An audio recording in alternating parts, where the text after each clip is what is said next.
final questions, there was a comment from Rachel. I think Daniel could comment on this question.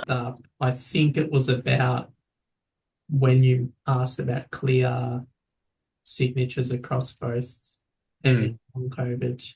Was that right? Yeah. Rachel's confirmed that. Um, we've done some preliminary work on that as well, but it's only in a small cohort. We've seen overlaps in that respiratory capacity, but I didn't want to put any figures in yet because it's still preliminary. But what I will say that I think is a more strong takeaway than that is we haven't seen any clear signatures in ME or long COVID on their own in any research that's going to stand out and work as a biomarker or anything. So I think basically their answer is we're not there yet.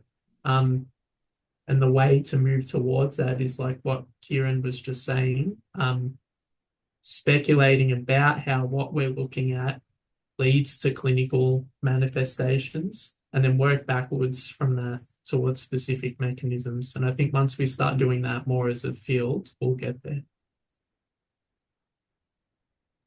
great, thank you. So this concludes tonight's webinar about understanding ME. Before I wrap up tonight, could I please get Daniel and Kieran to each just paste in the group chat the link for anyone interested in engaging with your research and participating? I know they were on the slides, but just so people can still access them as well, if you could do that shortly.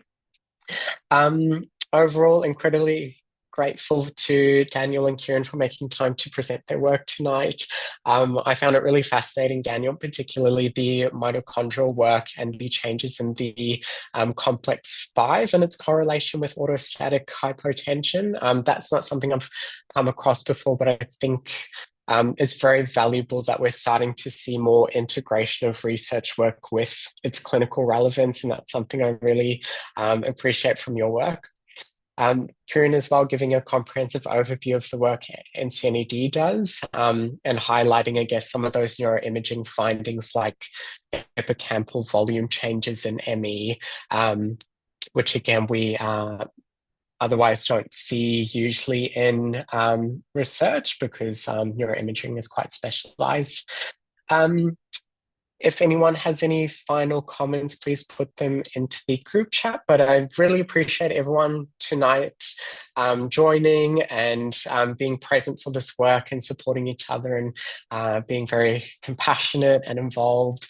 I hope everyone's gained something from tonight. And if you would like to reach out to Daniel and work with the team at La Trobe to support further work and progress with ME.